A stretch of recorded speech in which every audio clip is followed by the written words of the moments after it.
The gunshot split the Afghan morning like a whip crack across silence. "Medics don't fight, Chen. That's not your job." Sergeant Jake Brooks shoved Maya away from the firing line, his voice carrying across the entire range. 45 soldiers turned to watch some smirking others shaking their heads, all recognizing the familiar scene playing out under the brutal Afghan sun.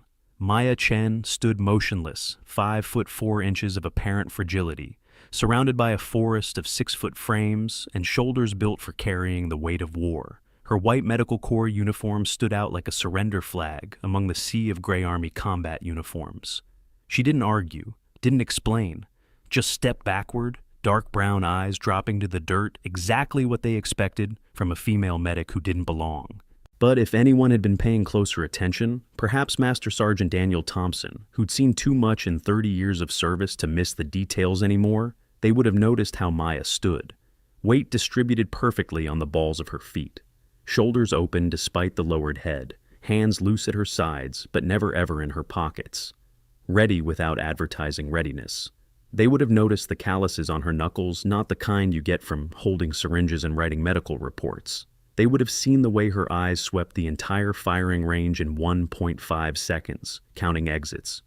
Noting sight lines, identifying cover positions, with the automatic assessment of someone who'd survived too many kill zones to ever stop calculating. But nobody was paying attention, because in the modern history of warfare, medics don't fight. That's the unwritten law. That's what everyone believed. Back to the med tent, sweetheart. Specialist Lisa Turner, the only other woman in Brooks's squad, flicked her hand like shooing away a child, her voice dripping with the particular cruelty of someone trying to prove she belonged by pushing down anyone perceived as weaker. Maya nodded once and turned away. Under her slightly oversized medical jacket, nobody saw the tattoo along her ribs, the letters that would change everything in less than 20 minutes, 18D, NSDQ. They were about to learn just how badly they'd miscalculated. Maya walked the 100 yards back to the medical tent, her boots finding the same path she'd worn into the dust over the past 3 months. Behind her, the firing range erupted with laughter and the sharp crack of M4 carbines sending rounds downrange.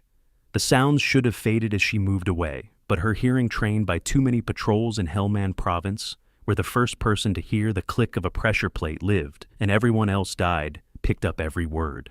"Did you see her face?" That was Corporal Mike Davidson, the unit's weapons specialist, his voice carrying that particular brand of mockery reserved for people he considered pretenders. Probably thinks watching YouTube videos makes her tactical. More laughter. Maya's jaw tightened fractionally, then relaxed. Control. Always control. She'd learned that in a cave system in Syria, where staying silent meant staying alive, where one wrong sound had cost her everything that mattered. The medical tent was mercifully empty. Captain Sarah Mitchell, the base medical officer, and the only person at FOB Kandahar who knew even a fraction of Maya's real story, was conducting sick call in the main aid station. Maya began organizing supplies with the kind of precision that most people attributed to her being detail-oriented. They didn't recognize it for what it really was, muscle memory from assembling medical kits in complete darkness, while mortars rained down, where every item had to be exactly where your hands expected it to be, because you couldn't afford 3 seconds to search. Hemostatic gauze, top, left. Combat tourniquets, top, right. Chest seals, middle compartment. Nasopharyngeal airways, bottom section. Israeli bandages, outer pockets. Every piece positioned for access with either hand in any lighting condition under any level of stress. Her hands moved with mechanical efficiency until they reached the locked cabinet in the corner, the one containing the M9 Beretta that Captain Mitchell had quietly issued her, despite Maya's official status as non-combatant medical personnel. Maya's fingers trembled slightly as they touched the lock. She pulled her hand back like the metal had burned her. Not yet. Maybe never again. That was the deal she'd made with herself after Damascus. After watching her entire team die because she'd been 30 seconds too slow with a tourniquet, because she'd chosen to return fire instead of focusing on what she did best. Healing, not killing, never again. Except the muscle memory didn't care about deals she made with herself. Her body remembered things her conscious mind tried desperately to forget. "Sergeant Chen," Maya spun her hand instinctively moving toward her hip, where a sidearm should be another unconscious reaction she had to consciously suppress. Private First Class. Jamie Rodriguez stood in the tent entrance barely 19 years old, her uniform still carrying the crisp edges that marked her as new to the deployment. "Sorry, I didn't mean to startle you." Jamie stepped inside, glancing back toward the firing range. I wanted to say that what they did out there was wrong. You have every right to train like everyone else." Maya managed a small smile that didn't reach her eyes. "It's okay. They're not wrong. My job is medical care, not marksmanship." "Still?"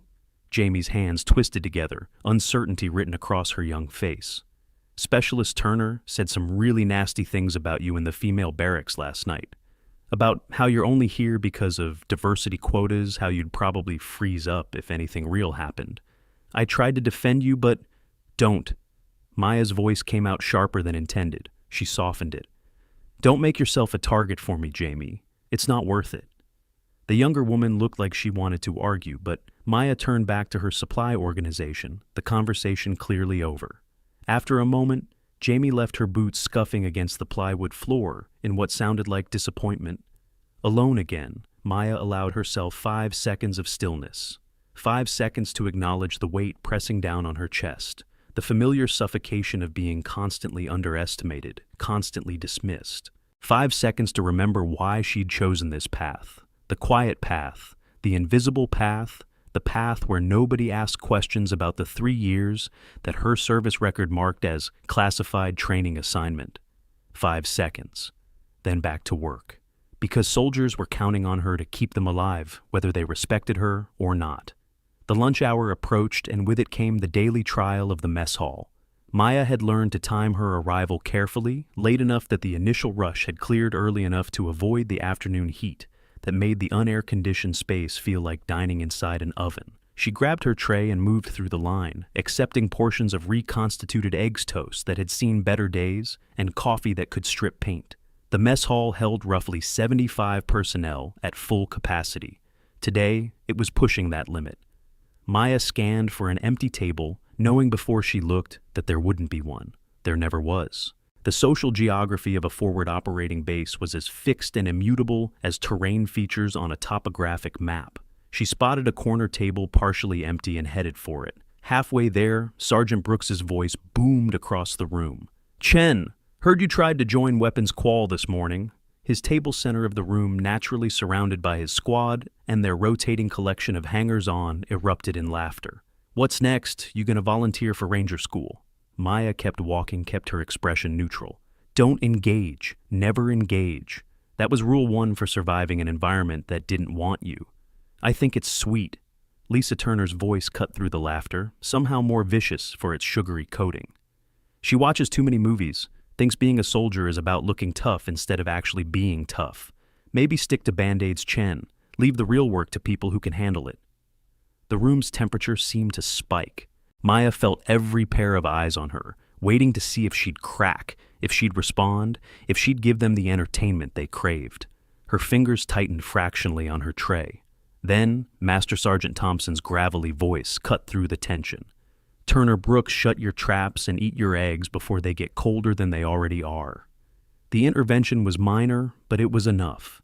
The attention shifted away. Maya found her corner table and sat with her back to the wall. Another habit she couldn't break, another tell, that nobody noticed because they weren't looking. She ate mechanically, tasting nothing, while around her the normal chaos of a military mess hall swirled. Conversations about football scores and video games and girlfriends back home. The ordinary concerns of people who hadn't watched their entire world burn in a 6-minute firefight in a city whose name they couldn't pronounce.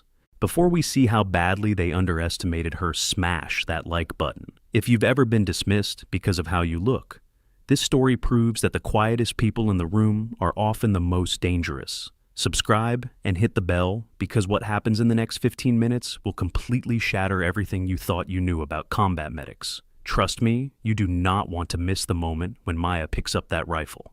Maya was scraping the last of her eggs when she noticed Master Sergeant Thompson approaching her table. He moved with the careful deliberation of someone whose knees had absorbed too many airborne jumps and whose back had carried too many rucksacks over too many miles. At 53 years old, he was an institution at FOB Kandahar, a bridge between the old army and the new someone who'd earned respect the hard way and spent it carefully. "Mind if I sit, Sergeant Chen?" Maya gestured to the empty chair across from her. Thompson folded himself into it with a grunt, setting down his own tray. For a long moment he said nothing, just worked his way through his breakfast with the efficient movements of someone who'd learned to eat quickly in places where meals were frequently interrupted by incoming fire. "You handle yourself well," he finally said, not looking at her directly. "Most people in your position would have snapped by now, given them the reaction they're looking for." "Not much point in that, Master Sergeant." "No, there's not." He took a sip of coffee, grimaced at the taste. "But there's also not much point in hiding who you are. People can sense when someone's not showing their full hand. Makes them uneasy, makes them push harder." Maya's fingers stilled on her fork. "I'm not hiding anything.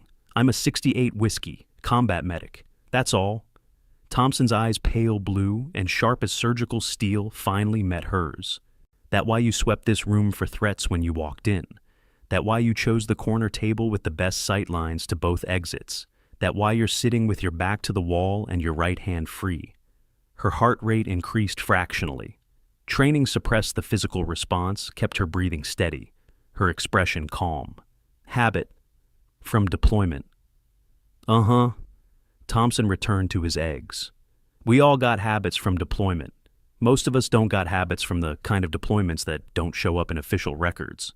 The implied question hung in the air between them. Maya could feel the weight of it, the dangerous proximity to truths she'd buried deep. She opened her mouth to deflect, to redirect, to do what she'd been doing for 3 years.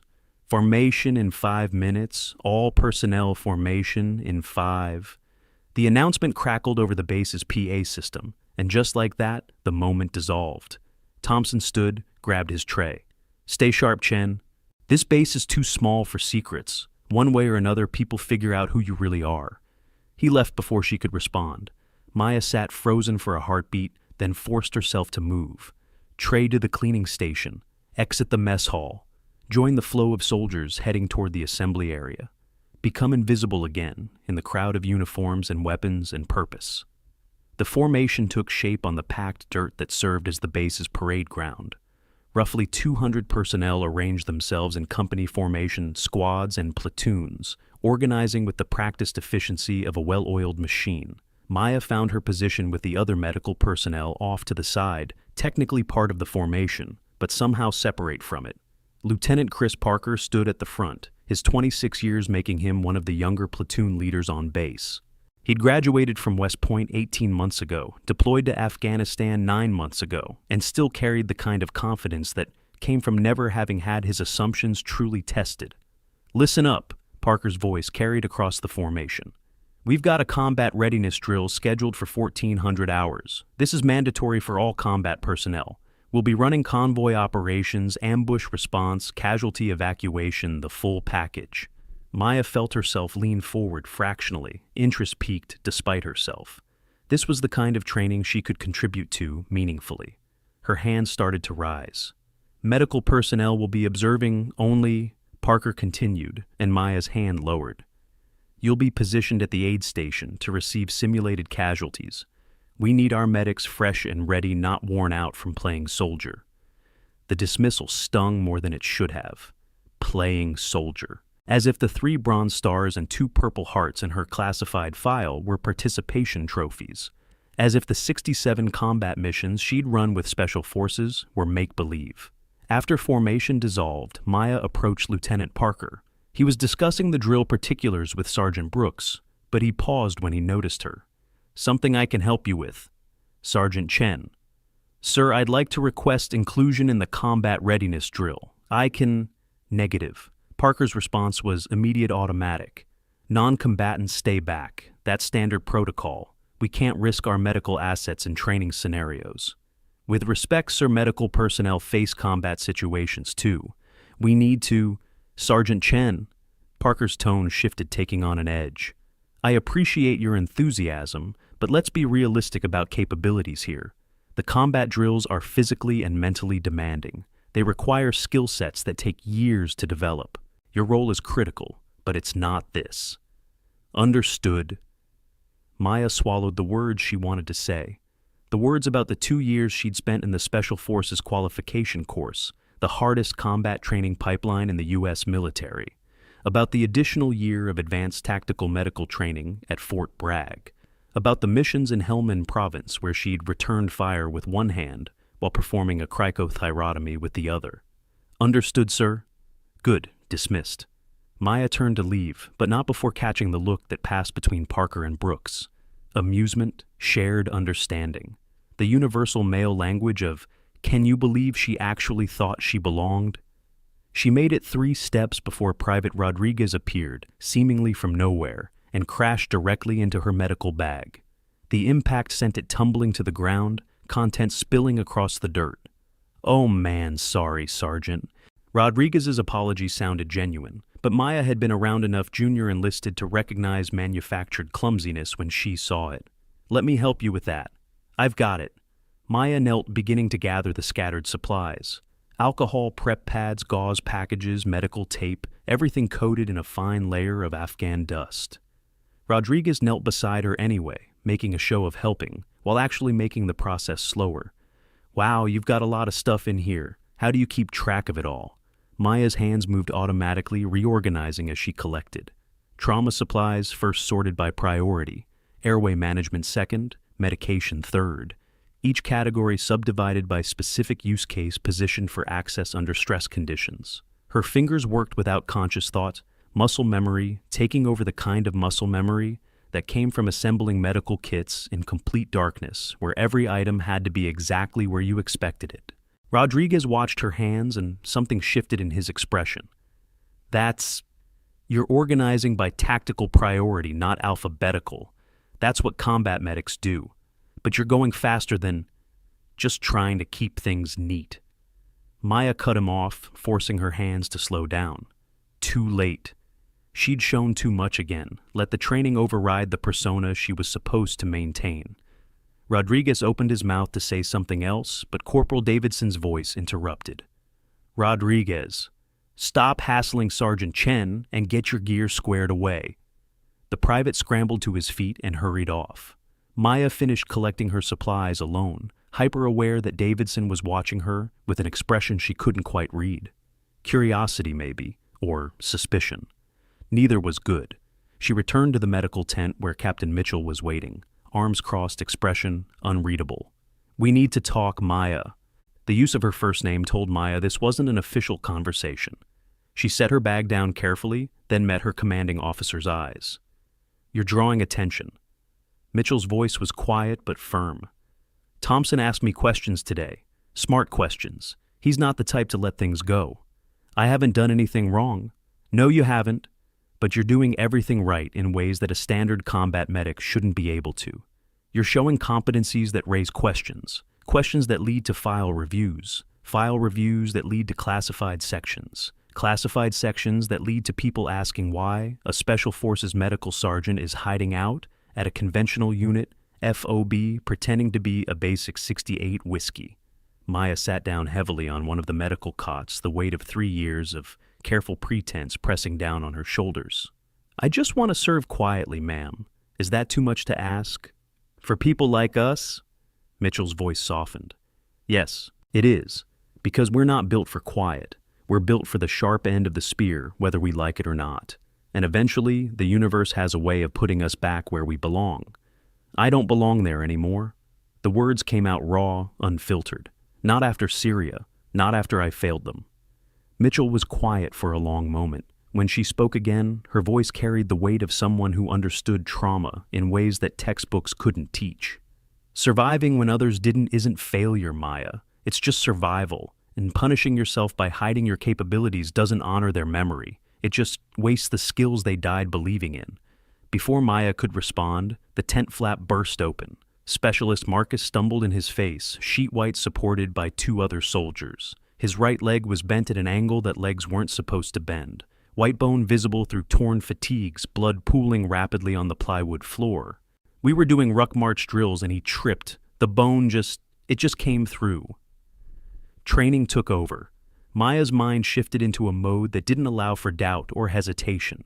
She was across the tent in 3 strides, hands already reaching for her medical bag. "Get him on the table, now!"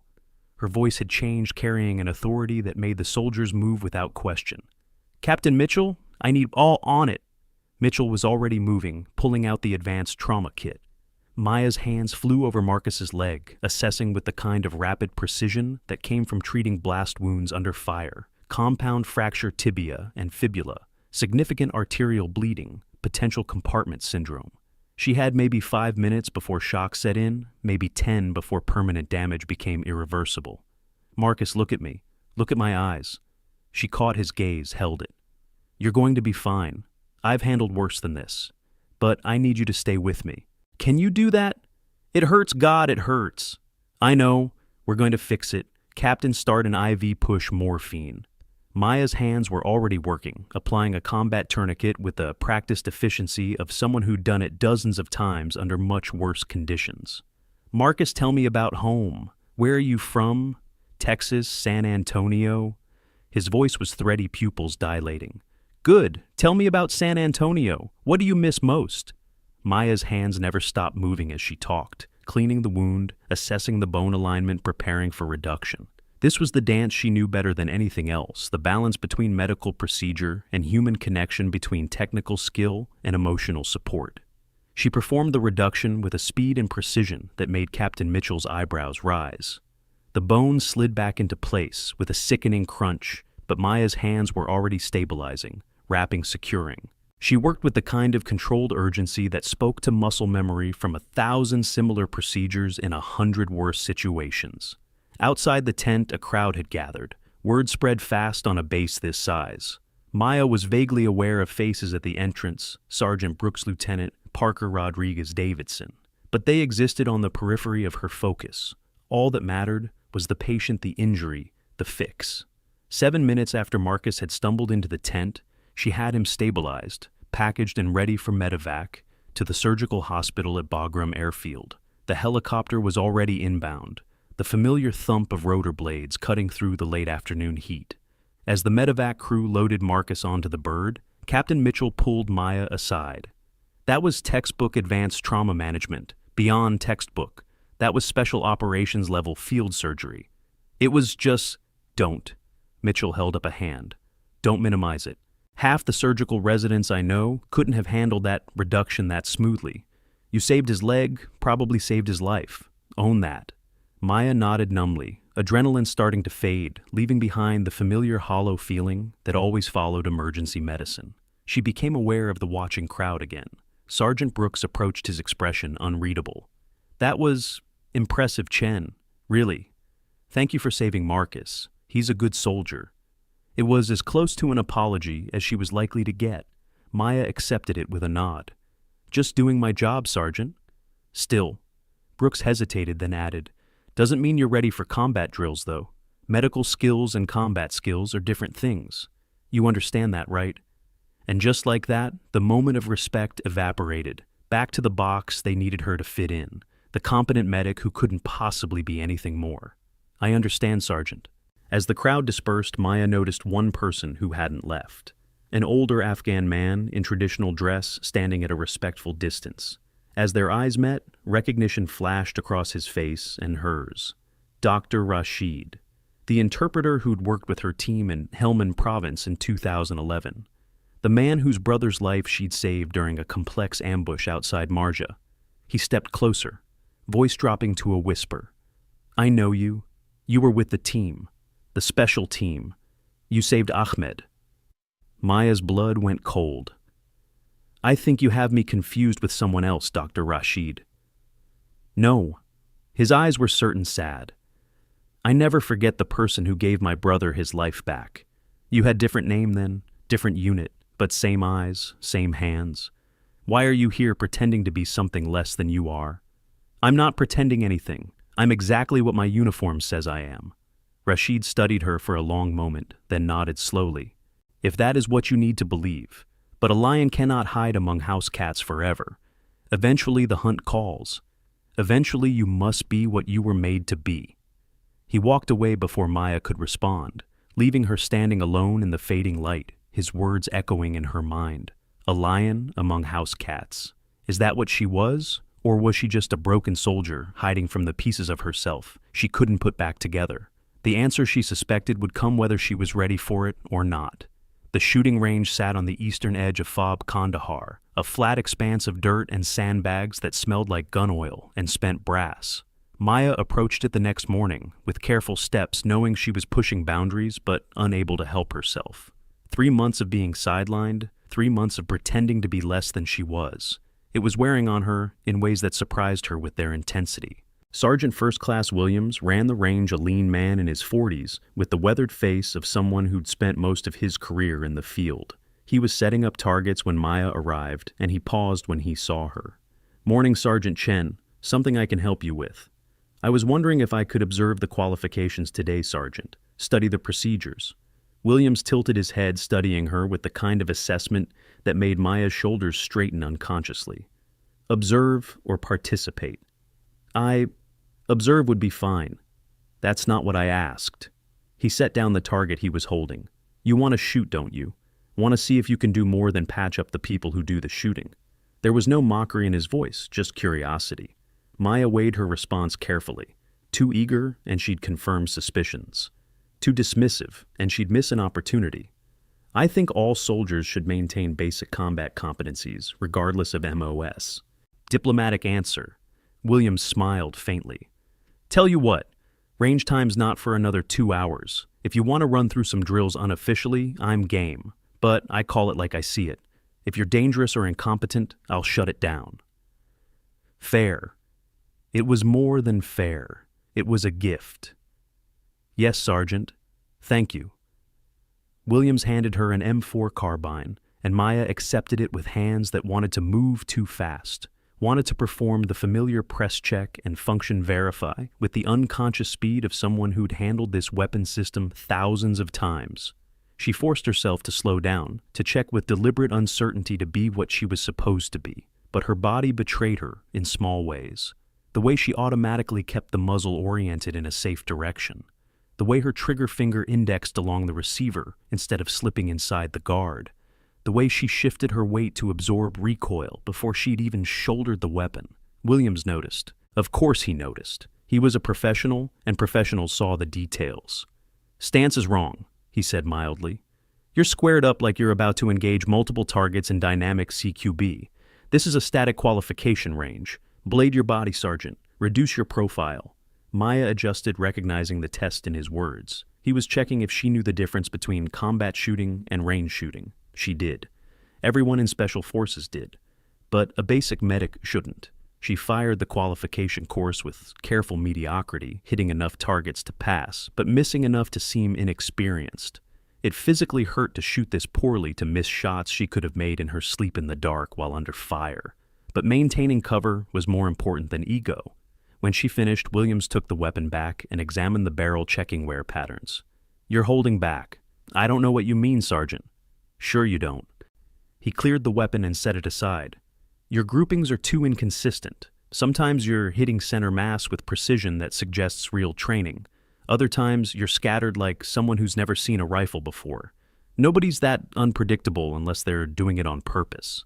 Maya's heart hammered against her ribs. "I'm just nervous. First time on the range in a while." "Uh-huh." Williams leaned against the shooting bench, arms crossed. "Let me tell you what I see, Sergeant Chen. I see someone with a fundamentally solid shooting platform who's deliberately degrading their performance. I see muscle memory that says military combat training, not civilian gun range hobby. And I see someone who's real uncomfortable with the fact that I'm noticing these things." "Sergeant Williams," he held up a hand. "I'm not going to push. Everyone's got their reasons for their choices. But I will say this, you can only pretend to be less than you are for so long before it starts to feel like lying. And lying to yourself is the most dangerous kind." Before Maya could respond, voices approached from the direction of the base. The morning qualification session was starting early. Williams glanced toward the sound, then back at Maya. "You should go. Official qual is about to start, and I don't think either of us wants to explain what we were doing out here." Maya nodded and started to leave, but Williams called after her. "Chen, Whatever you're running from, eventually you'll have to turn around and face it. That's not a threat. That's just experience talking. She fled before the wisdom in his words could crack the armor she'd built around herself. The medical tent became her refuge again, the familiar space offering the illusion of control. Maya threw herself into inventory management, updating supply logs, reorganizing medication storage. Busy work. The kind of tasks that let your hands move while your mind spiraled through scenarios of exposure and consequence. What if Williams said something? What if Rashid mentioned their conversation to the wrong person? What if Thompson kept digging? The paranoia was exhausting, but it was also familiar. This was the price of maintaining dual identities, the constant vigilance, the careful calibration of every word and action. Captain Mitchell found her elbow deep in the medication, storage rearranging bottles that didn't need rearranging. "You're spiraling," Mitchell observed. "Want to talk about it?" "Nothing to talk about, ma'am." "Right. That's why you've reorganized that cabinet 3 times in the past hour." Mitchell pulled up a chair, settling in, with the clear intention of staying until Maya talked. "What happened?" Maya's hand stilled on a bottle of morphine. "Williams noticed things. Rashid recognized me. Thompson suspicious. This is falling apart, ma'am." Or, Mitchell countered gently, "It's coming together. Maya, you can't hide who you are forever. Maybe it's time to stop trying. You don't understand. I understand survivor's guilt. I understand PTSD. I understand the desperate need to atone for things that weren't your fault." Mitchell's voice carried the weight of personal experience. "I also understand that you're wasting incredible skills because you're afraid of facing your past. My skills got my team killed. Your skills kept some of them alive longer than they should have survived. You performed emergency surgery in a cave with no light and minimal supplies while under direct fire. You held together soldiers who should have bled out. You did everything humanly possible, and when it wasn't enough, when the situation was simply too far gone, you survived. That's not failure, Maya. That's heroism under impossible odds." Maya's throat tightened. "It doesn't feel like heroism. It never does. Not to the people who actually have it." Mitchell stood, placed a hand on Maya's shoulder. "But eventually you're going to be in a situation where hiding isn't an option, where being less than you are will cost lives. When that moment comes, and it will come, I hope you're ready to be who you really are." The words felt prophetic. Maya shivered despite the heat of the tent. She didn't have to wait long for prophecy to become reality. The next morning, Lieutenant Parker called an emergency briefing. Every available soldier crammed into the Tactical Operations Center, the air thick with tension and the smell of too many bodies in too small a space.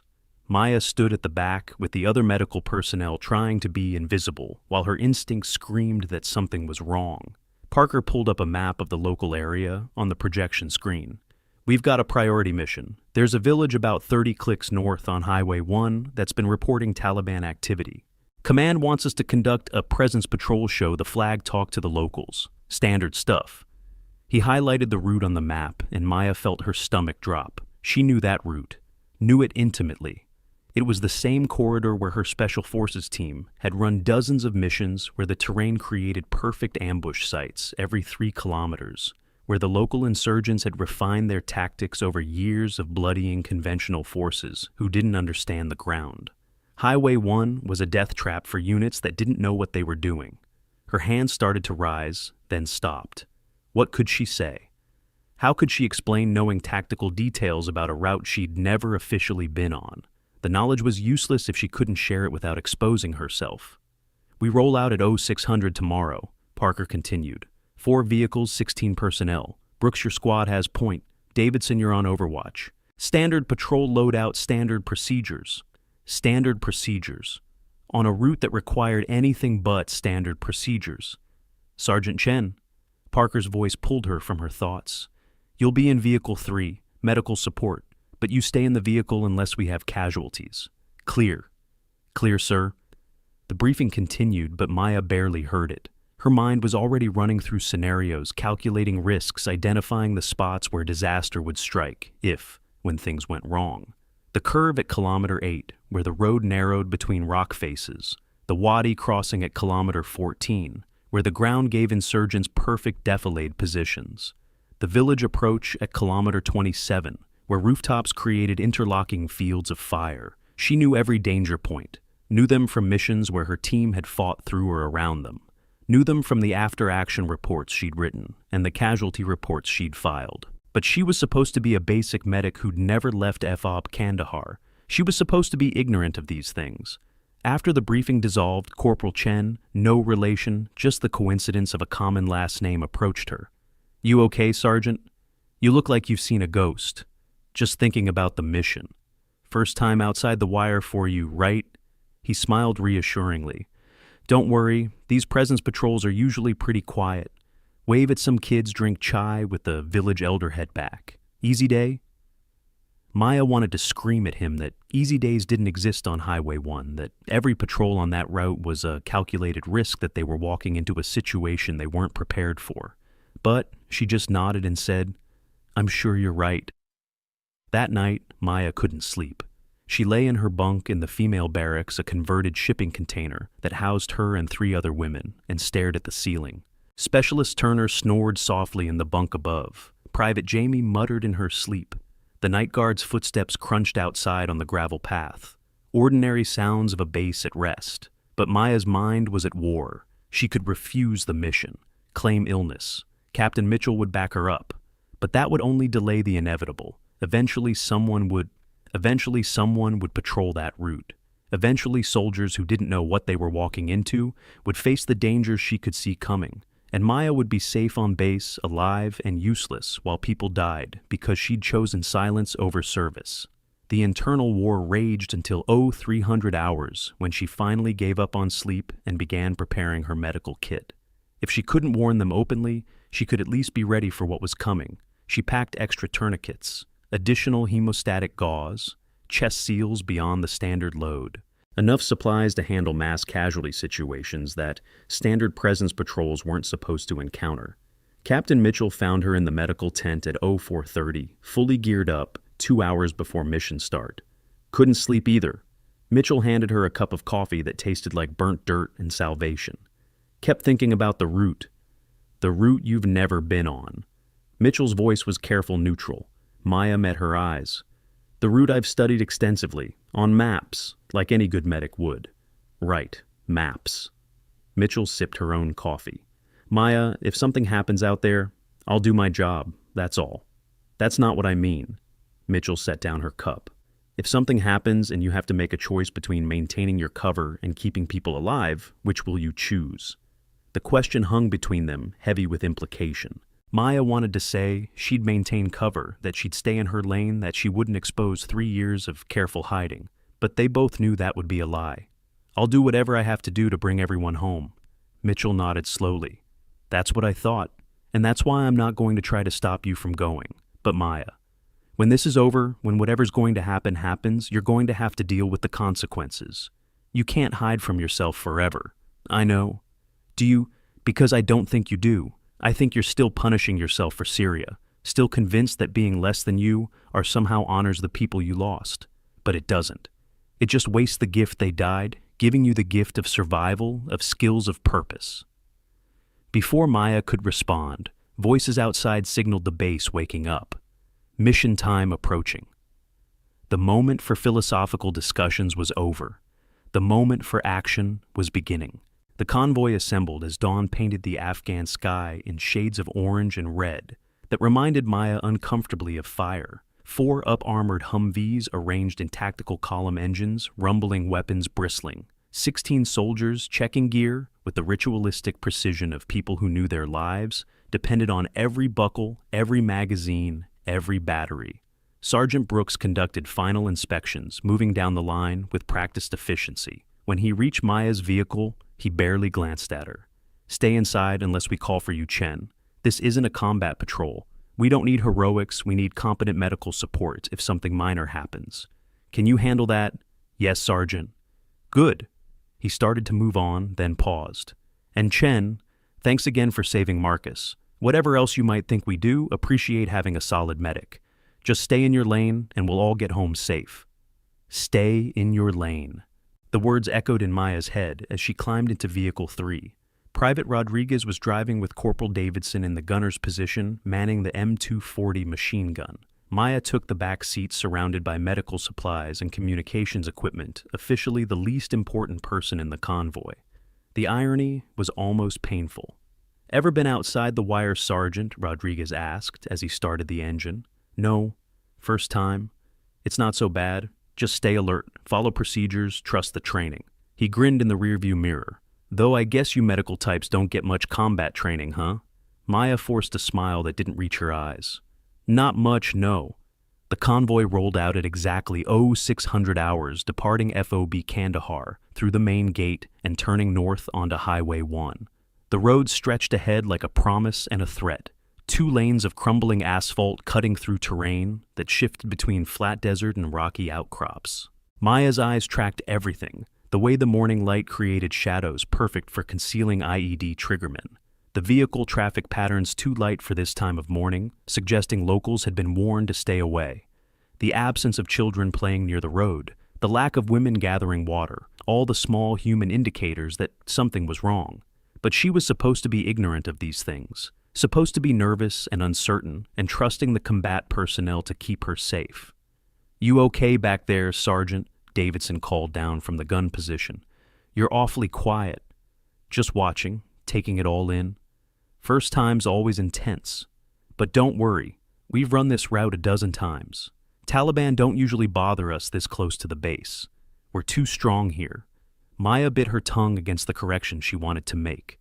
The Taliban absolutely bothered patrols this close to major bases. That was the whole point. Conventional forces got complacent near friendly territory dropped. Their guards started thinking in terms of safe zones. That's when the insurgents struck, when overconfidence bred carelessness.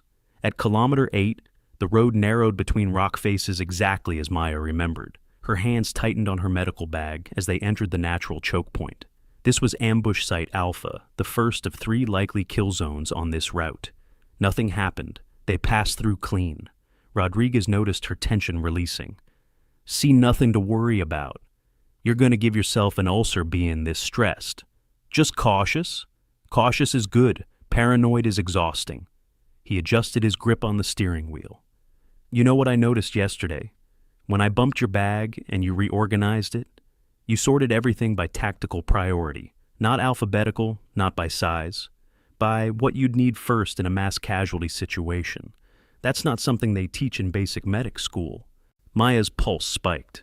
"Just something I read online. Efficiency methods." "Right, online." Rodriguez's eyes met hers in the mirror, and she saw the question there, but he didn't push. "Well, whatever online course you took, it was a good one, very thorough." The conversation died as they approached kilometer 14, the Wadi crossing. Maya's entire body tensed. This was ambush site Bravo, where the terrain gave insurgents perfect firing positions, while the road dipped below grade vehicles vulnerable and exposed. Her eyes scanned the ridgelines looking for the telltale signs.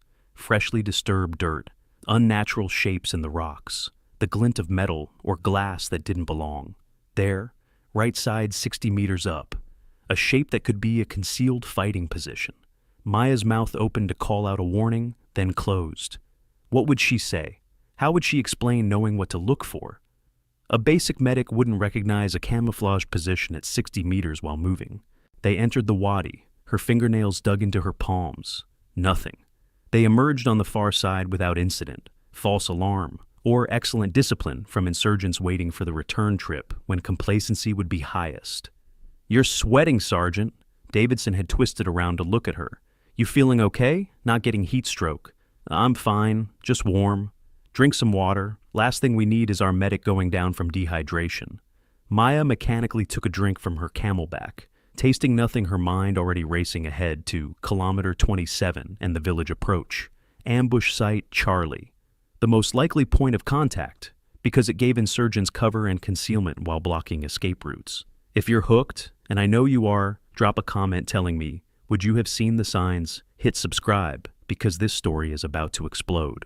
The ambush is coming, and when it does, every single person who doubted her is going to learn the hardest lesson of their military careers. The village came into view at 10:43 in the morning. Traditional mud brick compounds clustered around a central market area, narrow streets branching off in the organic pattern of settlements that had grown over centuries rather than being planned. Normal, peaceful, exactly what it should look like. Except it wasn't. The market should have been bustling at this hour. Women should have been visible children playing the ordinary rhythms of daily life. Instead, the streets were too quiet, too empty. The windows too dark. Maya's combat instinct screamed warnings her official position couldn't voice. Lieutenant Parker's voice crackled over the radio. All vehicles halt at Checkpoint Alpha. We'll proceed on foot for the meet with the village elder. Vehicle crews maintain positions and stay alert. The convoy stopped at the village entrance. Brooks and his squad dismounted along with Parker and the interpreter, 14 soldiers spreading out in what was supposed to be a protective formation, but was actually a clustered grouping that made them vulnerable to concentrated fire. Maya watched from Vehicle 3, every muscle coiled with tension. Something was wrong. Everything was wrong. The silence, the absence of people, the way the shadows seemed deeper than they should be. "Relax, Sergeant." Rodriguez had twisted around to look at her. "This is the easy part. We sit here, they drink tea, we head home. Another boring day in the war on terror." Maya opened her mouth to respond, but the words never came. Instead, the world exploded. The RPG rocket-propelled grenade hit Vehicle 1 with a sound like the universe cracking in half. The Humvee lifted off the ground, flipped completely over, and crashed back down in a fireball of torn metal and burning fuel. The shockwave rocked Vehicle 3, shattering the windshield into spiderweb patterns. For one heartbeat, there was absolute silence. Then hell arrived. AK-47 fire erupted from 3 positions, rooftops to the north, windows to the east, a low wall to the west. Classic L-shaped ambush, exactly the tactic Maya had seen insurgents use a dozen times on this route. 15, maybe 20 enemy fighters, good discipline, interlocking fields of fire. "Contact, contact!" Davidson's voice screamed over the radio as he swung the machine gun toward the nearest threat. Bullets pinged off armored doors, the distinctive crack thump of rounds passing close, mixed with the deeper roar of the M240 returning fire. Chaos. Beautiful, terrible, familiar chaos. Maya's training took over her body, moving with the automatic precision of someone who'd done this before. She grabbed her medical bag, reached for the door handle. "Stay in the vehicle!" Rodriguez screamed at her while firing his M4 out the driver's window. Sergeant Chen, "Stay in the..." An AK round punched through the window, caught Rodriguez in the left shoulder. He screamed, lost control of the weapon, blood spraying across the dashboard. Davidson took a round to the head. Not fatal, glanced off his helmet, but enough to daze him, make him slump in the gunner's position. The M240 went silent. Outside, Brooks was trying to organize a defense, but Maya could see he'd been hit right shoulder, bloody arm hanging useless. Parker was down, leg wound, dragging himself toward cover that didn't exist. Turner was frozen behind Vehicle 2, weapon unfired, eyes wide with shock. Corporal Chen, the voice of reason. The good soldier lay motionless near Vehicle 1's burning wreckage. 8 wounded, 4 dead. No effective combat response. The Taliban were advancing, preparing for the final assault that would overrun the position. Maya stared at the M4 carbine that Rodriguez had dropped on the seat. This was the moment Captain Mitchell had predicted. The moment when maintaining her cover would cost lives. The moment when she had to choose between who she was pretending to be and who she actually was. Her hands were shaking, not from fear, from memory. The last time she'd picked up a rifle in combat was Syria, Damascus, the cave complex where her entire team had died while she fought instead of healing, where her choice to return fire had cost precious seconds that might have saved lives. But this wasn't Syria. These weren't special forces operators with backup 30 minutes out. These were conventional soldiers with no backup at all dying in front of her because she was too afraid of her own past to do what needed doing. Maya grabbed Rodriguez, dragged him behind the engine block. The movement tore her medical vest, ripped the fabric at her right shoulder, and exposed the tattoo on her ribs. 18D, NSDQ with a Special Forces crest. 3 dates marking 3 tours. Fallujah 2009, Kandahar 2011, Syria 2014. Rodriguez's eyes went wide, blood loss, shock, momentarily forgotten. That's Special Forces, you're bleeding. Maya cut him off, hands already working to control the shoulder wound with practiced efficiency. "Stay here, don't move, I'll handle this." "Handle what? There's 20 of them, and..." Maya picked up his M4 carbine. The weight was familiar, comfortable, like greeting an old friend she'd tried to forget. Her hands performed the press check automatically, chamber-loaded bolt, forward weapon hot. Her thumb flicked the selector from safe to semi-automatic, with muscle memory that bypassed conscious thought. She stood. 3 seconds of absolute silence. Even the gunfire seemed to pause, as if the universe itself was taking a breath. Master Sergeant Thompson in Vehicle 4 saw the tattoo from 30 feet away. His voice cut across the radio, sharp with recognition and disbelief. "Oh my God, she's Special Forces, she's 18 Delta." Pause right here and subscribe if you can feel what's about to happen. We're 60 seconds away from the most insane identity reveal you've ever seen. Like this video? If you believe actions speak louder than words, because Maya is about to let her skills do all the talking, don't you dare click away now. Maya's entire demeanor shifted. The hunched shoulders straightened. The uncertain movements became fluid, economical, deadly. Her eyes went cold, tactical, scanning the battlefield with the automatic assessment of someone who'd survived too many fights by being faster and smarter than everyone else. The Taliban fighter rushing their position saw the change, hesitated fractionally. That hesitation cost him his life. Maya's first 2 shots were perfect. Double tap, center mass. The fighter dropped like a puppet with cut strings. She was already transitioning to the next target before the first hit the ground. "Vehicle 4, suppressing fire north." Her voice cut through the chaos with command authority that made Thompson's gunner react instinctively. "Vehicle 2, pull wounded to center line, move now." The soldiers responded to the tone before they processed the content.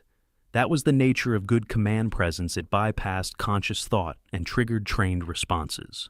Maya moved with the controlled aggression of someone executing a drill they'd run 1,000 times. She identified the enemy squad leader, always the one hanging back directing fire rather than delivering it, and put him down with a single headshot at 70 meters. The insurgent formation wavered leaderless. Machine gun roofline left. She was orchestrating now, conducting a symphony of violence with the precision of a master tactician. Grenades window, 2nd floor. Private Jamie, who'd been frozen in shock, suddenly found her courage.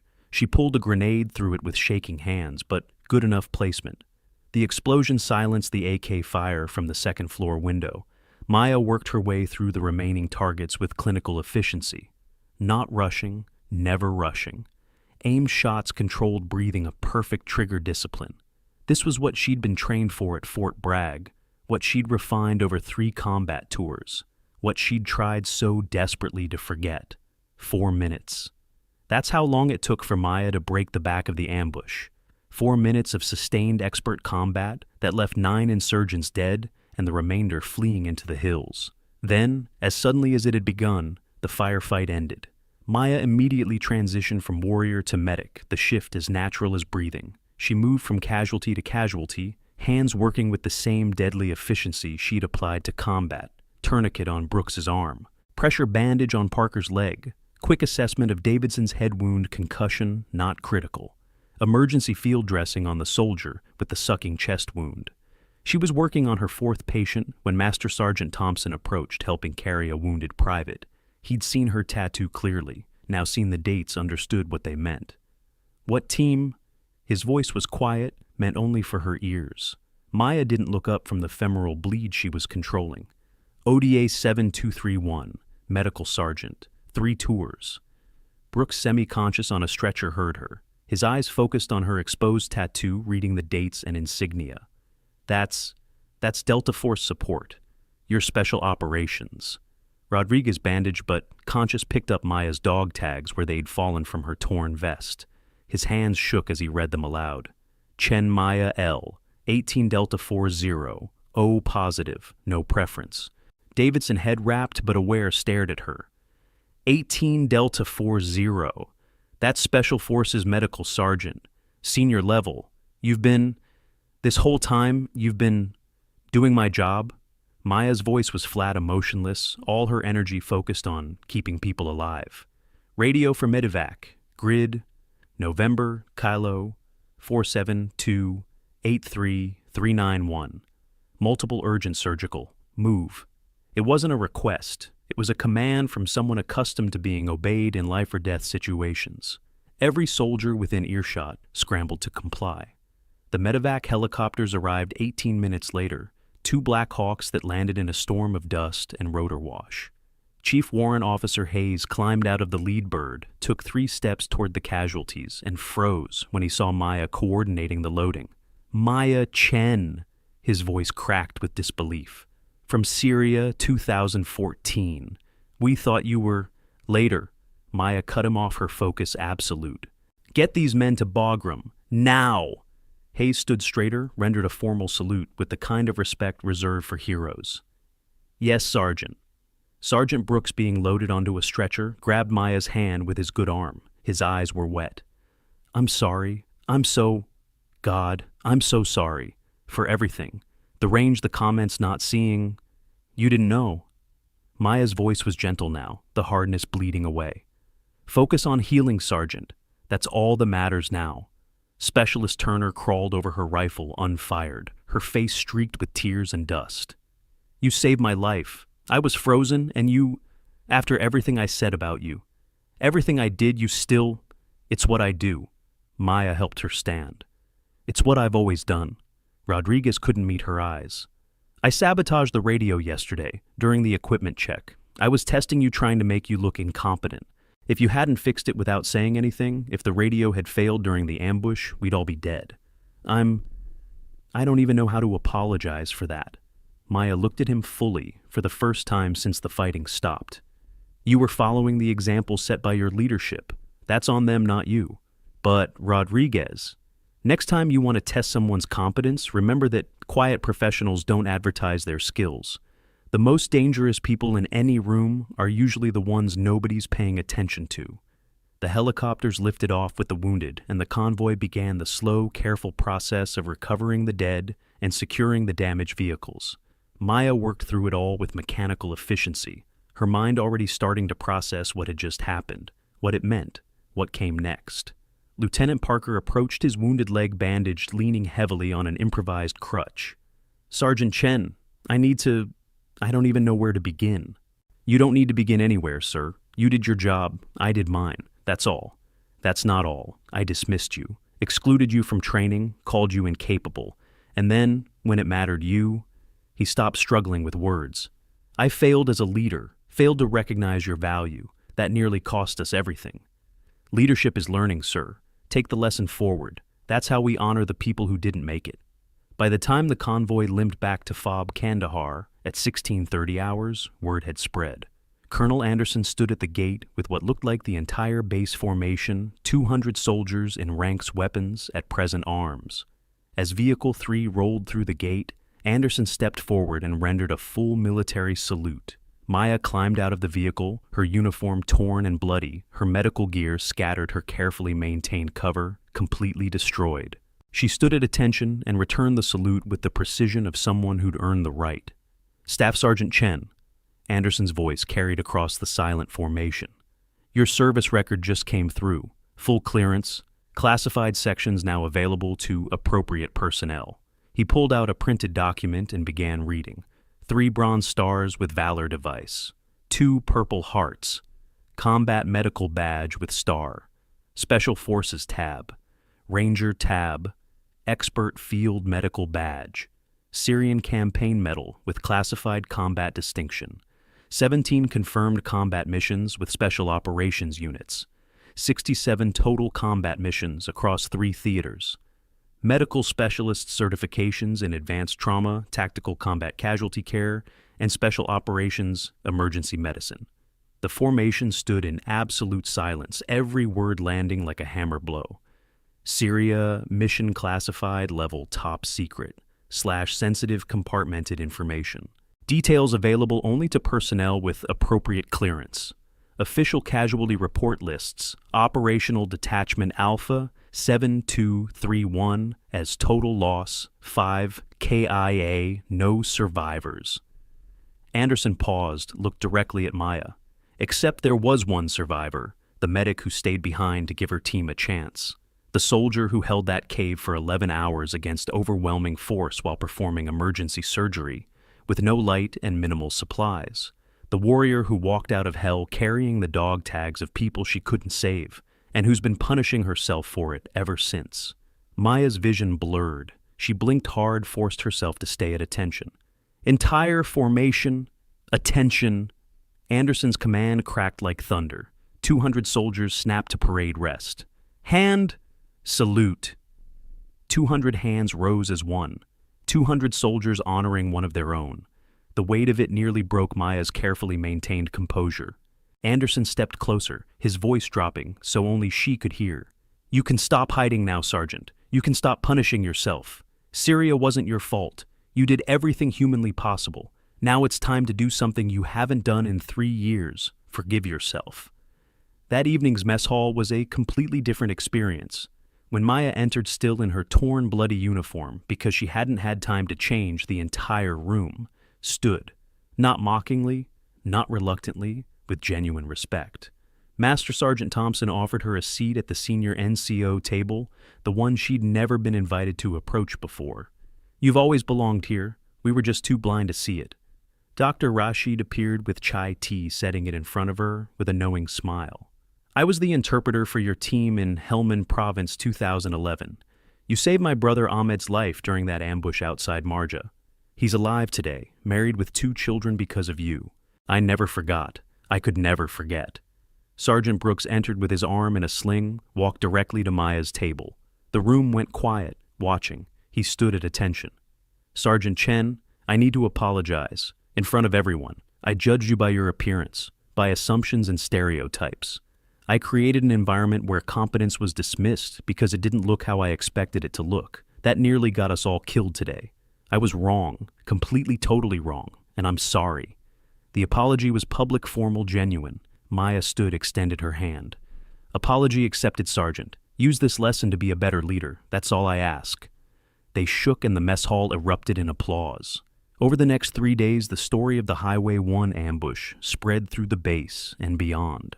Pentagon analysts reviewed the after-action reports, noting the textbook special operations counter-ambush tactics employed by one Staff Sergeant Maya Chen, assigned medical duties but utilizing classified skill sets during emergency conditions. Colonel Anderson announced policy changes. All medical personnel would now receive integrated combat training. The old assumption that medics don't fight was being officially challenged thanks to Maya's example. A Silver Star recommendation was submitted for Maya's actions during the ambush.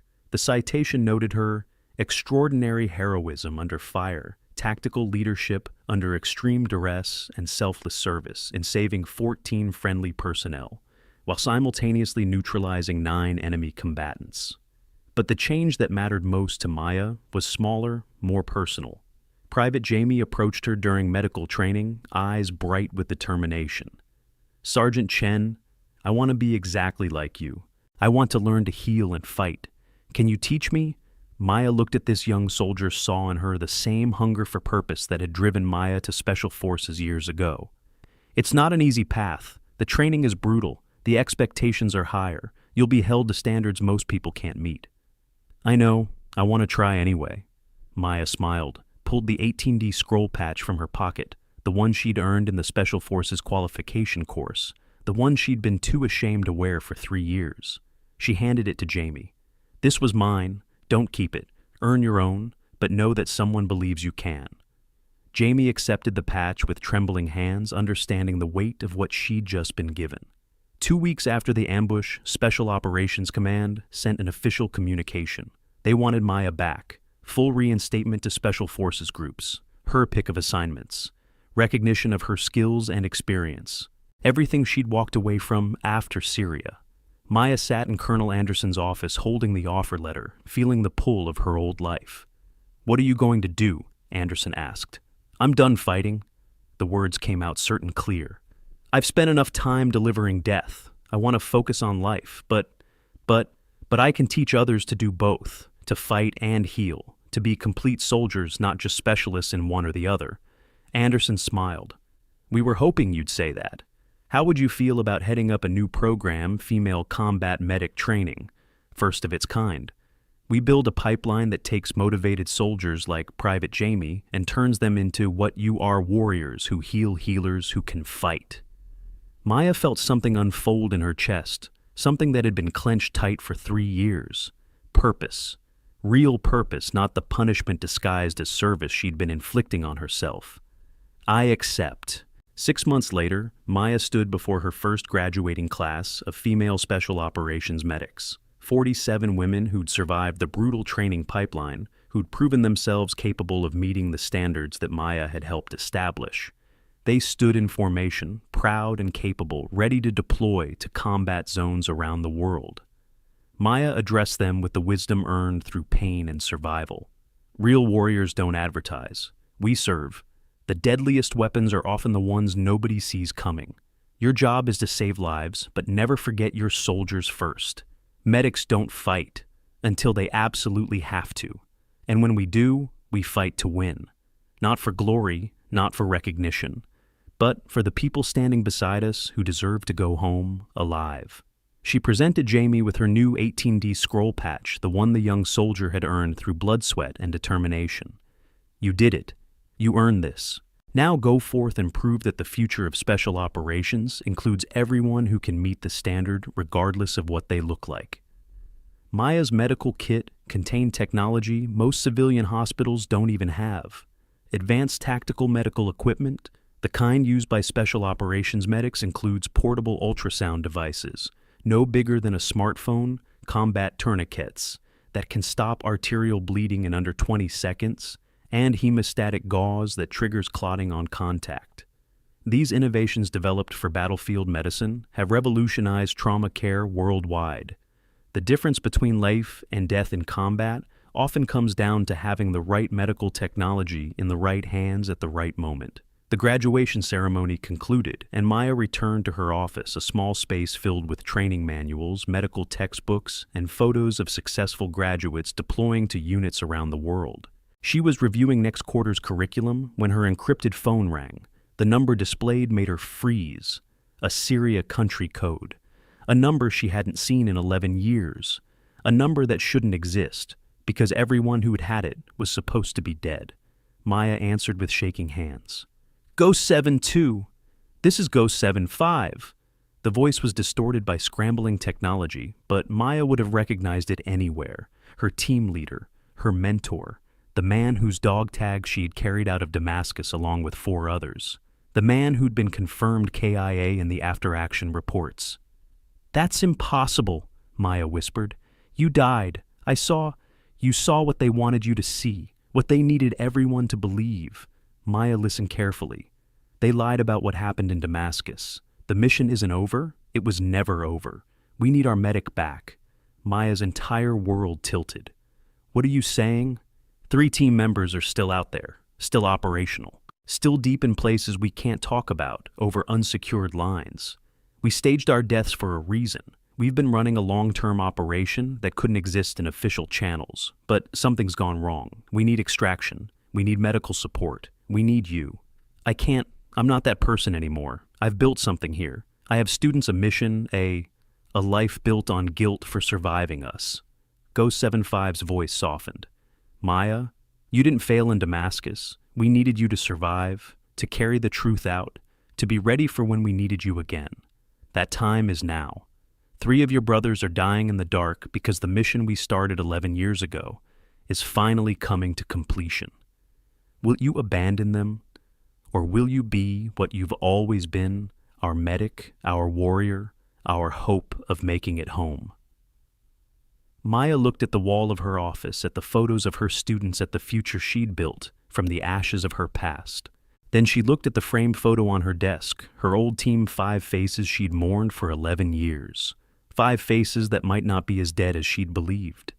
Send coordinates, she said quietly. I'm coming. I knew you would. Maya medics don't fight unless our family needs us. The line went dead, leaving Maya staring at her phone, her carefully rebuilt life suddenly as fragile as smoke. Military personnel face unique financial challenges that require specialized planning. Veterans' life insurance policies and disability coverage programs offer protection tailored to combat-related risks that standard policies don't cover. These plans include provisions for service-connected injuries, PTSD treatment coverage, and survivor benefits that continue even after discharge. Understanding these financial instruments isn't just smart planning, it's essential protection for those who've sacrificed for their country and their families' futures. Colonel Anderson found her an hour later, still sitting in the dark office staring at nothing. "You got a call." It wasn't a question. Anderson had been in special operations long enough to recognize the look of someone whose past had just resurfaced. "They're alive. Some of them. My team from Syria. They've been running a classified operation for 11 years. They need extraction. They need a medic." Anderson sat down across from her.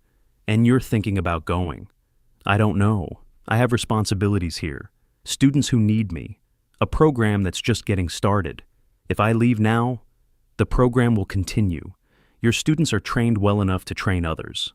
That's the beauty of building something sustainable. It doesn't require you to hold it up forever." Anderson leaned forward. "Maya, I'm going to tell you something, and I need you to really hear it. You came to FOB Kandahar 3 years ago to hide, to punish yourself, to be less than you are because you thought that's what you deserved. But in the past 6 months, you've become more than that. You've built something meaningful, helped people, made a real difference. So why would I throw that away? You wouldn't be throwing it away. You'd be completing a circle. Your team is alive, Maya. The people you've mourned for 11 years need you. Going back doesn't erase what you've built here. It honors it. Because you've proven you can be both the warrior and the healer, the teacher and the operator. You're not the broken soldier who arrived here anymore. You're whole. And whole people don't hide from hard choices." Maya closed her eyes, feeling the weight of the decision pressing down. "If I go, I might not come back." That's always been true. Every deployment, every mission. But you've never let that stop you before. Why start now? Because now I have something worth coming back to. Then that's your mission objective. Complete the operation, save your team, come home, teach your students what you learned. That's how you honor both parts of who you are. Maya opened her eyes, saw the truth in Anderson's words. She'd spent 3 years trying to choose between warrior and healer, between past and present. But the choice was false. She was both. Always had been. The Highway 1 ambush had proven that. "I'll need operational approval, transport, equipment." Anderson smiled. "Already started the paperwork. I had a feeling this conversation was coming. When do you leave?" "Tomorrow, before I change my mind." That evening, Maya assembled her old kit. Not the medical bag she'd carried at FOB Kandahar, but the full special operations loadout she'd buried in the bottom of her footlocker 3 years ago. Body armor, night vision, weapons, advanced medical supplies that went far beyond standard issue. Her hands moved with the old familiar rhythm, checking equipment with the same precision she'd brought to everything else. But this time, there was no guilt, no shame, just purpose. Private Jamie found her in the barracks. "Sergeant Chen, I heard you're leaving." "Just for a while. I have something I need to finish." "The team from Syria, the ones who died." Maya looked up surprised. "How did you know?" "Everyone knows parts of your story, Sergeant. We just never knew which parts were true. But I'm guessing the part about them dying wasn't as true as you thought." Maya managed a small smile. "No, it wasn't." Jamie sat down on the footlocker, watching Maya work. "Are you coming back?" "That's the plan." "But you're not sure." Maya met the young soldier's eyes. "I'm going into a situation I don't fully understand to extract people who've been operating in the dark for 11 years. The odds aren't great, so no, I'm not sure. But I'm going anyway because that's what you do for family." "Then I want you to have this." Jamie pulled something from her pocket, the 18D scroll patch Maya had given her months ago. "You said to earn my own. I did. This one's yours. Bring it back when you come home." Maya accepted the patch, feeling the weight of the promise implicit in the gesture. "I will, I promise." The training Maya received as an 18D Special Forces medical sergeant represents some of the most intensive medical education available anywhere. Special Operations medical courses combine emergency medicine, trauma surgery, and combat tactics into programs that rival civilian medical school in depth. Advanced tactical training certifications from wilderness medicine to chemical biological threat response create skill sets applicable far beyond military service. These educational programs demonstrate how specialized professional training can transform careers and save lives in any high-stakes environment. The next morning, Maya stood on the tarmac at Kandahar Airfield, waiting for the C-130 that would take her to the first leg of her journey. Master Sergeant Thompson appeared carrying a small case. "Thought you might need this?" He opened it, revealing a satellite communication device, an encrypted data tablet. Coordinates came through an hour ago, northern Syria near the Turkish border, classified facility that officially doesn't exist. Your team's been running interdiction operations against a weapons trafficking network with ties to 3 hostile governments. The mission's reaching culmination, but they're compromised, need immediate extraction. Maya took the devices, studying the mission brief on the tablet. "This is way above my clearance level. How did you get this?" "Let's just say I made some calls to some people who owe me favors. And Maya.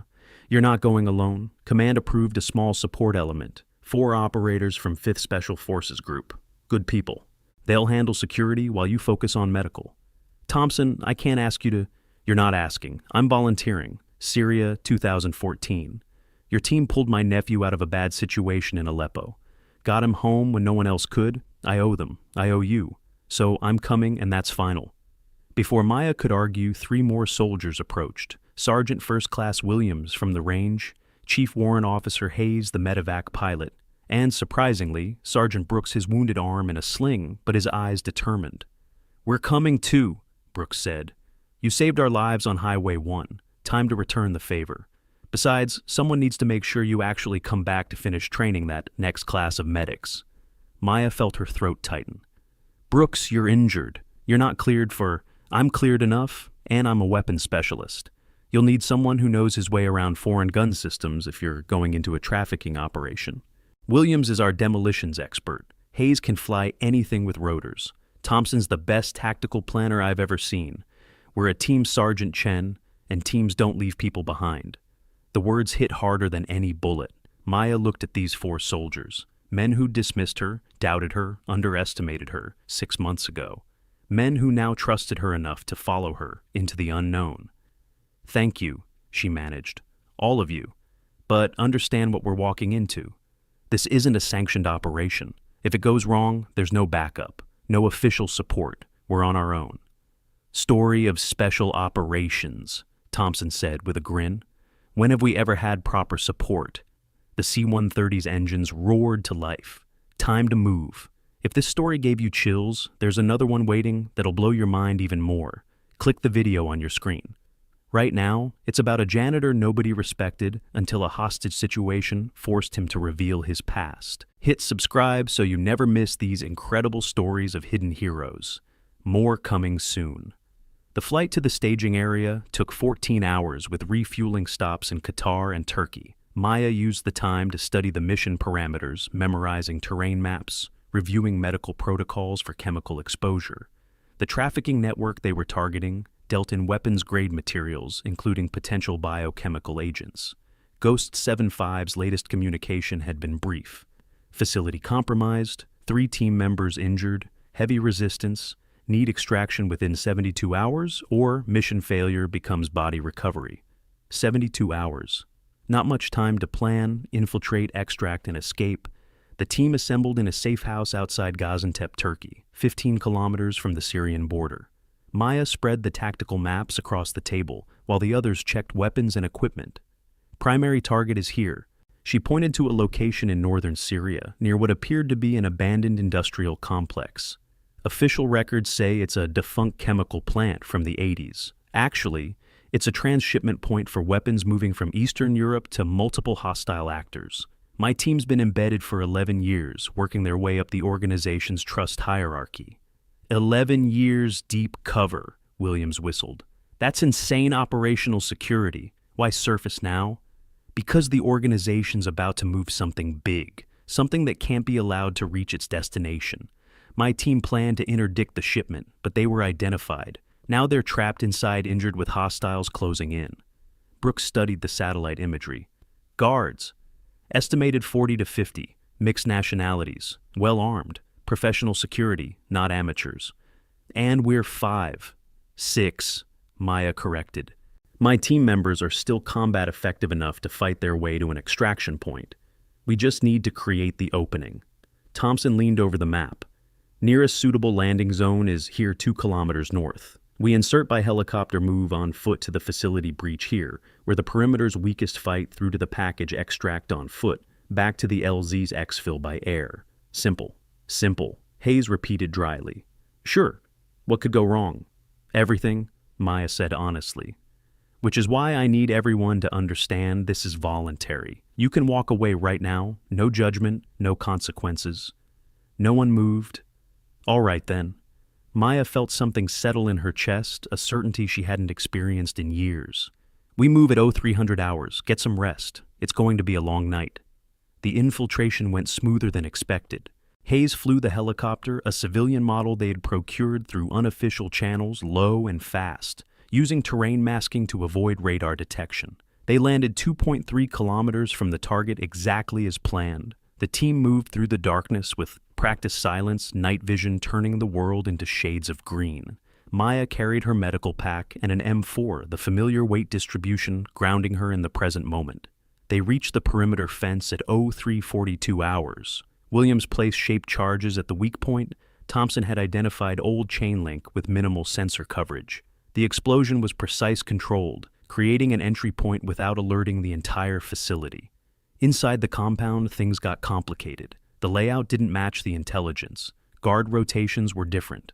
The chemical plant wasn't abandoned. It was active with personnel moving materials even at this hour. Maya's team had to adapt on the fly, using hand signals and whispered communications to navigate through shadows and blind spots. They were 50 meters from the target building when the shooting started, not at them. Inside the building, the distinctive crack of AK-47s mixed with the deeper boom of Western rifles. Maya's team was fighting, making noise to signal the extraction was happening. Move! Thompson's command cut through the night. The team sprinted forward, abandoning stealth for speed. They breached the building's side entrance clearing rooms with the choreographed efficiency of professionals. Bodies in the hallways, guards hostile contractors. Maya's team was making a fighting retreat, leaving carnage in their wake. Ghost 7-2. A voice shouted from deeper in the building. Second floor, east corridor. Maya recognized the voice. Ghost 7-5, alive, real, not a hallucination or trick. Her team charged up the stairs, engaging hostiles at every turn. Brooks took point despite his wounded arm, his weapon handling flawless. Williams tossed grenades with precision that cleared entire rooms. Thompson directed their movement with the calm of someone who'd done this 1,000 times. They found Ghost 7-5 and 2 other team members barricaded in what looked like a laboratory. All 3 were wounded gunshots, shrapnel chemical burns. But they were alive, conscious, still fighting. Maya's medical training took over. She triaged in seconds while providing covering fire with her weak hand. 7-5 sucking chest wound immediate. 7-7 arterial bleed left leg urgent. 7-8 burns and possible chemical exposure delayed but critical. Her hands flew through the procedures. Chest seal, tourniquet, burn treatment. All while bullets punched through walls and grenades exploded in adjacent rooms. "We need to move!" Hayes shouted from the doorway. "Reinforcements incoming. Estimate 2 minutes before we're overrun." "Yeah, I'm not done." Maya's focus was absolute. If she evacuated these casualties improperly, they'd die en route. Better to take 30 more seconds and do it right. She finished stabilizing. 7-8 looked up to find Ghost 7-5 staring at her with eyes that had haunted her dreams for 11 years. "You came," he said, voice rough with pain and something that might have been emotion. "I knew you would. Our medic never leaves anyone behind. Talk later. Move now." Maya helped him stand, supporting his weight. "Everyone able to walk on your feet. We're leaving." The extraction was chaos. The team fought room to room, floor to floor, back through the building they had entered. Maya stayed in the middle of the formation, protected by her team while protecting the wounded. The role she was born for, warrior and healer, fighting and saving in equal measure. They made it outside just as the facility's reinforcements arrived. Heavy weapons fire tore through the night, RPGs, machine guns, the kind of firepower that turned retreat into rout. "LZ is 2 clicks, Thompson shouted over the gunfire. "We'll never make it carrying wounded. We don't leave people." Maya's voice cut through with absolute authority. Williams' demo charges on the fuel depot. Brooks suppressing fire on that machine gun nest. Hayes, get the bird airborne and bring it to grid. November Kilo 472-83391. That's inside the compound, Hayes protested. I know do it. The team executed her orders without hesitation. Williams' charges detonated the fuel depot in a fireball that lit up the night and threw the enemy into chaos. Brooks's precision fire silenced the machine gun, and Hayes, magnificent pilot that he was, brought the helicopter screaming in, low over the compound walls, landing in an open area that wasn't technically large enough for a helicopter to land. They loaded the wounded in 15 seconds. The entire team piled in. Hayes lifted off as bullets tore through the fuselage, the helicopter lurching sideways from the damage, but staying airborne through sheer pilot skill and force of will. They made it across the Turkish border with 40 seconds of fuel remaining, landing at a prearranged safe house where a full medical team was waiting. Maya worked on her old teammates for the next 6 hours, performing surgery that technically required a hospital, but making do with what she had. Because that's what 18 Deltas did, made impossible situations survivable through skilled determination and refusal to accept failure. When she finally stepped back, all 3 patients were stable, wounded but alive, saved. Ghost. 7-5. Conscious now and properly treated, caught her hand. You kept your promise. From Damascus. You said you'd always bring us home, even when we told you we were staying behind, even when you thought we were dead. You brought us home. Maya felt tears she'd held for 11 years finally break free. I thought I failed you. I thought choosing to fight instead of focusing purely on medical cost, precious seconds that could have saved lives. You did exactly what we needed. Your combat skills bought us time to complete the mission objective. Your medical skills kept us alive long enough to disappear into deep cover. And now, your combination of both just saved our lives again. He squeezed her hand. Stop punishing yourself for being exactly what we needed you to be, someone who can heal and fight with equal skill. That's not failure, that's perfection. The words settled something in Maya that had been broken for over a decade. Permission, forgiveness, understanding that she'd done everything right even when it felt wrong.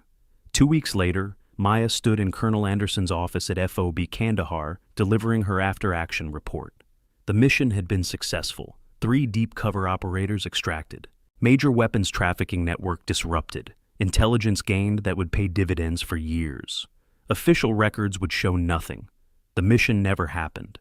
The facility was never breached, but the people who mattered knew the truth. So what now? Anderson asked. Command's impressed. They're offering you anything you want.